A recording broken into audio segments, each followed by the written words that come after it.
Another day, another dollar on Fog Wrestling because it's time to go through the NXT 4th of February recap.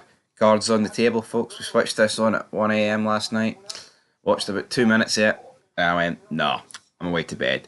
That is pretty much what happened, and I'm not going to watch it. I am not going to waste my Wednesday morning slash afternoon watching NXT. All right, I'm sorry. Even though I defend NXT and it is maybe more entertaining than Raw and SmackDown, I just give up. I seriously, I just can't be arsed. It's see wrestling right now. It's like a cancer in everybody's life. Well, anyone's life with a brain, the sometimes watch it. See these people that think they're in a golden era, man. I don't know what to tell you. You're not. That's what I'll tell you. All right. Anyway, let's dive into it. This first match, Stephanie Fakir versus JC Jane. Thank you, Big Stevie. Going for takeover now. Stephanie Fakir, she got the nipples. They're not quite as good as Gunfer nipples, but she got the nipples. She took on JC Jane. Thank you, Gunfer. Right, so she picked up the victory. I don't think any of us can really be surprised by this victory. A decent showing in the Rumble. Again, Stephanie Fakir. She had been someone I wouldn't have minded winning the Rumble. Why Charlotte Flair is winning the Rumble in 2025, you fucking tell me. You know what I mean? It's actually disgusting what they turned around and said on Raw. She said she's the greatest wrestler of all time. And then Cole, when he was talking about Bayley against Elia Valkyria next week, he's like, Bayley, the best of all time. And it's like, imagine actually being fucking that mentally ill to think that Charlotte Flair and Bayley are better than like Stone Cold Steve Austin. See that's a mental institute waiting to happen. You can't think that. You can't believe that, right? That has to get you checked into a psych ward. It's not even a fact that matter of opinion. You know what I mean? If someone says to me, here, I think John Cena's the greatest of all time, right?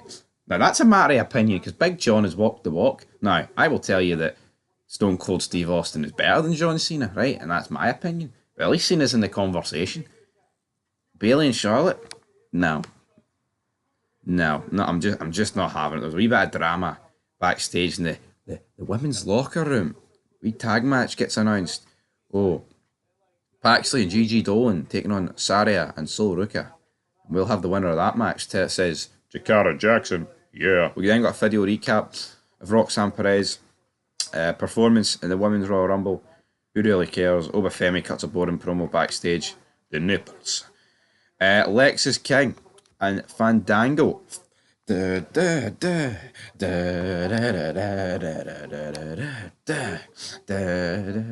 Fandango, was that his old theme? I don't know, but Lexus King is out there. Fango Dango says, let me reintroduce myself, you see. I used to get really weird here in NXT, and that music right there, it means the world to me. Thank you, guys. Lexus King says, firefighters, policemen, brother, this is not the YMCA, this is NXT. And then Fandango says, very clever for a guy who looks like he spray painted his face this morning, which I thought was pretty decent. So are we going to get a feud between these two? We're going to dance for the Heritage Cup Championship? What are we getting? Tell you what, JDC, don't really know what he's been doing over in TNA, but yeah, this was entertaining. Tony D'Angelo will be appearing on the CW's Wildcards tomorrow night. Slacks is taking an issue with Hollywood Tony D. Staxton says he's breaking the Don's balls. And then Don tells Stacks to focus on Ridge Holland. Brilliant.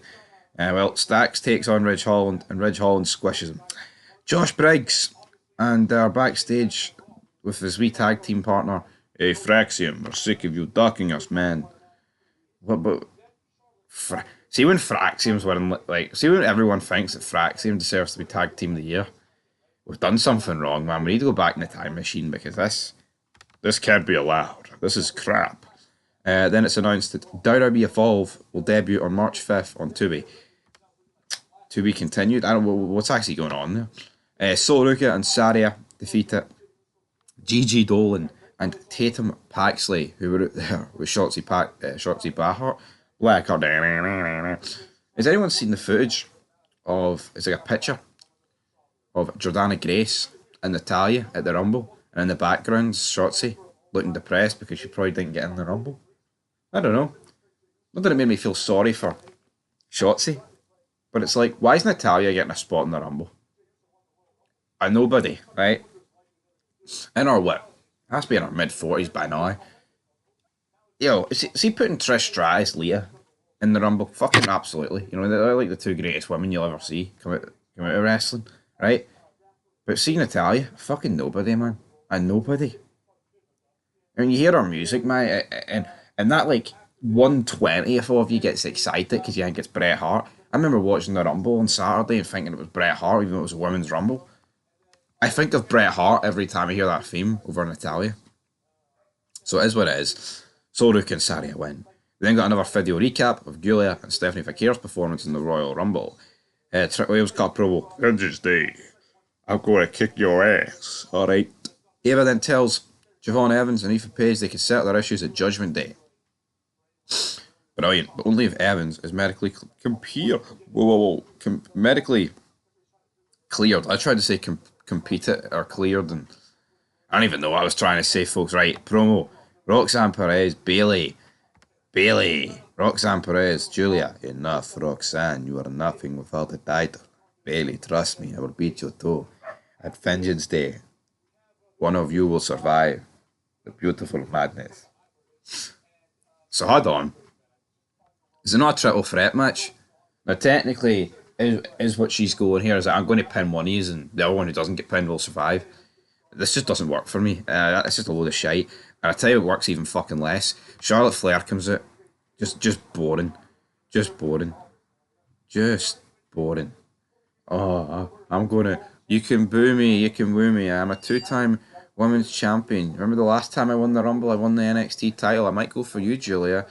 What good? Yo, it's bad enough if Charlotte Flair beats Tiffany Stratton, but imagine her going down to developmental and beating fucking Julia. You know, these people, these marks have hyped up as megastars. It's ridiculous. Segment ends with Cora Jade battering most of them with a kendo stick. Brilliant. Ridge Holland says he wants another shot at the NXT North American Championship. Looks like it could be in a steel cage. Kalani Jordan against Carmen Petrovic. Carmen Petrovic wins via a referee decision. Stephanie Fakir says she's going to make history. NXT Vengeance Day. So yeah, we'll see how that goes. You'll see her in hell. Bayley storms into Ava's office. She wants a match with Cora Jade. Match is official for next week. Oh, that locker room leader Bayley, isn't she? So fucking good. Then we got our fifth match, Obafemi and Trick Williams versus A-Town Down Under. An A-Town Down Under win. Crap. Fucking A-Town Down Under claiming they're the biggest stars on Monday Night Raw. Never had more fucking lies in my life. Anyway, can't rate it as it was a recap, but I'm glad I missed it. I'm glad I didn't stay up and waste 2 hours of my life watching this shite.